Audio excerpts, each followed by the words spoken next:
So in my opinion, David Hume is one of the great philosophers. I might even be willing to say that he is the greatest philosopher that the English-speaking world has ever produced. Now, these are not actually particularly controversial opinions. I remember listening to a podcast years and years ago where a lot of Anglophone philosophers, mostly analytic philosophers, were asked about who their favorite philosophers were, and just by a huge margin, it was David Hume. Now, David Hume is not my favorite philosopher. My favorite philosopher is Aristotle.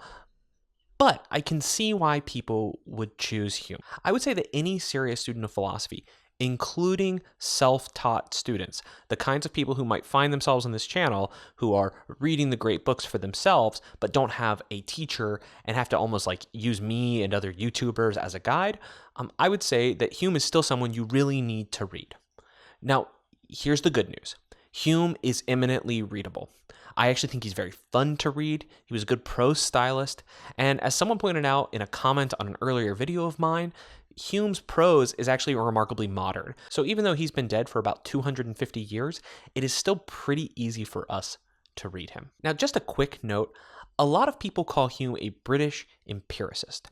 And in fact, if you take a history of modern philosophy class at a lot of universities, what they will do is teach you the continental rationalist, the British empiricist, and then you will teach some Kant, and Kant is sort of the synthesis of the two in some fashion. But anyway, if you want to read Hume, there are probably two books that you need to read. I've recommended one of these before, and that is A Treatise of Human Nature. This is one of my favorite works of philosophy. Unsurprising, I guess. I've mentioned it before. It was a book that I highly recommended. However, I didn't mention some historical context about that book in my earlier video, so maybe now would be a good time to say it. This book was kind of a flop. I believe that Hume described it as falling stillborn from the press. At the time, you would self-publish, essentially, and then you would hope that sort of learned, rich people, mostly gentlemen, would pick it up and would start reading it and would start responding to it, maybe writing letters, writing some kind of article, pamphlets, these sorts of things, and it just didn't happen.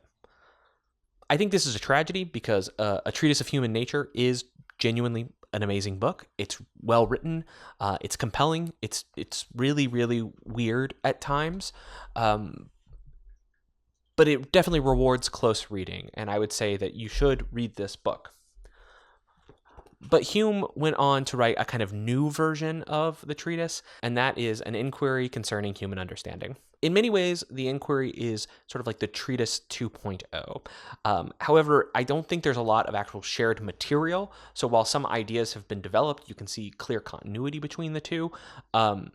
They are really distinct books, and you could probably benefit from reading both of them. There are other books by Hume that are probably worth mentioning. I think he actually has like a history of England. I've never read his historical work, but that itself is kind of cool.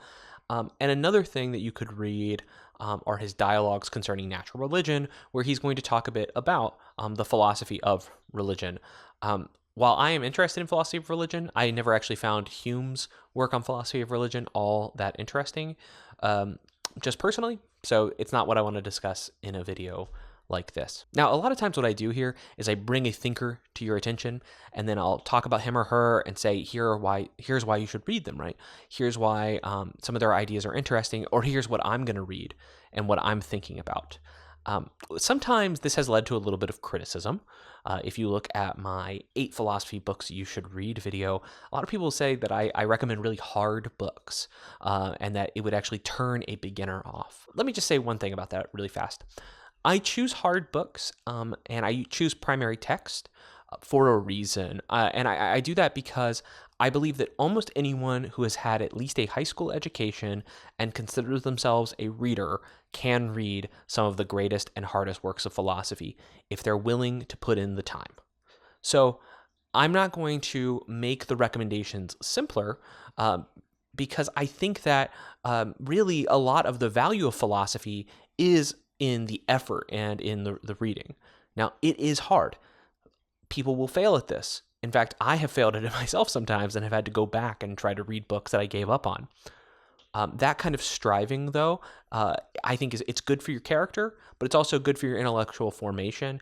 And if you are a serious student of philosophy, even someone who is teaching themselves using resources like some guy on YouTube, well, I think you can do it. That said, let me point you in the direction of a couple of resources that might help you if you want to read David Hume. In the description down below, I will have links to any lectures I can find about Hume. As of the time that I am recording, I did not find any that I thought were particularly spectacular, but if I can find some good ones, I will put them there. And in fact, I'll just keep updating the description if I need to, so that if people find this in the future, maybe we found some good lectures on David Hume. But I am going to link to the Stanford Encyclopedia of Philosophy article on Hume.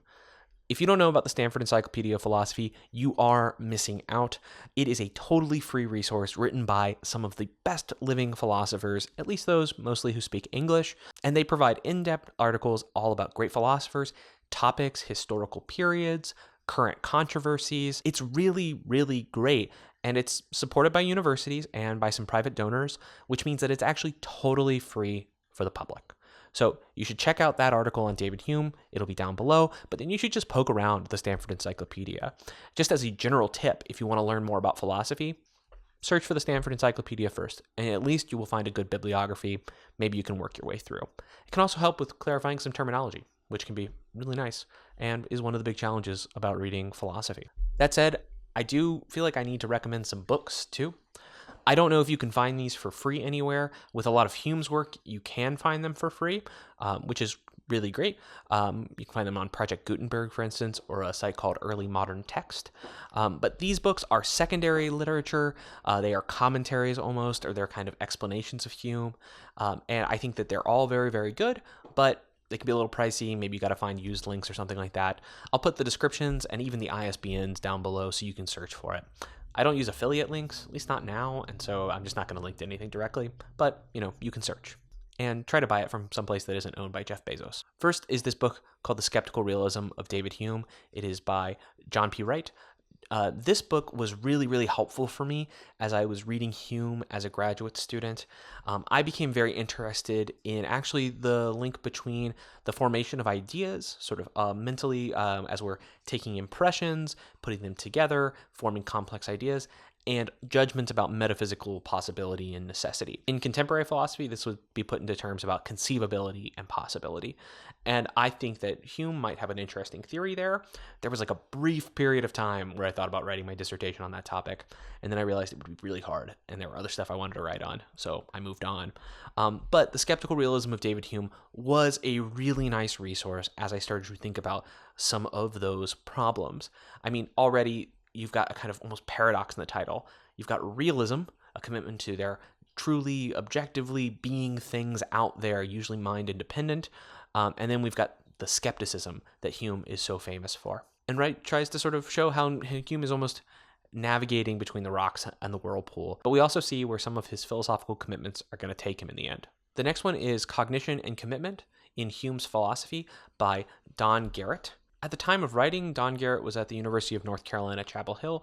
I think he's at NYU or has been, but I can't quite remember, and I'm not going to Google it. If you want a framework that is not uncontested by scholars of Hume, but is at least taken seriously, and many times in the literature can almost be taken like a baseline from which people will argue, this Garret book is just indispensable. It is fairly short. It is about 250 pages. I find it really, really readable. It does not have any of the problems that some modern analytic writing can often have, where it's too jargon heavy or something.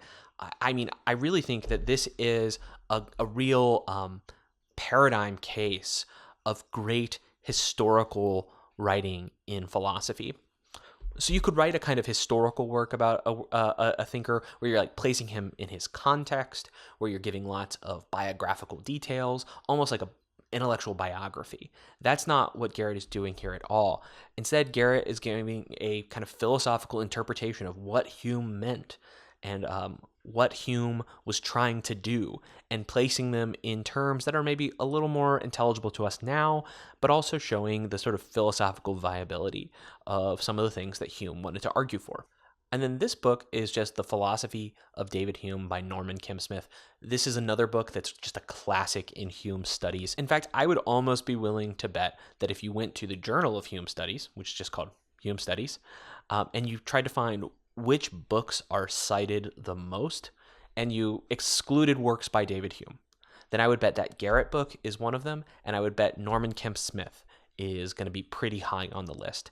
Just a foundational work, and while it's much beefier, it's, closer to 500, almost going on 600 pages. It's really got pretty small type. I just showed you a blank page, so that's pointless. So let's try that again. It's got really small type. It's fairly dense. That being said, it's great. This is a case where I think I had an old copy and I had bought it used a long time ago, and it fell apart because, as I've said before, paperback books fall apart, and I just got another one. I don't know when I'll read it next, but I just know that if I ever want to read about Hume and I want to maybe go through a phase where I read some more Hume again, I got to read my Kemp Smith as well. All right, thanks so much for joining me for this short video. I hope that you enjoy your journey into reading some David Hume. If you have other works about David Hume or by David Hume that you think are worth reading, why don't you throw those down in the comments and let me know. Maybe we can record another video about them. And if there are other philosophers that you'd like to see these sort of brief, short introductions to, also throw a comment down. Let me know. I'm always looking for new ideas. We also have a podcast called The Classical Mind. Go to theclassicalmind.com and you can subscribe on Substack, or you can just find us wherever you get your podcast. With that, I'll say take care, and I'll talk to you next time.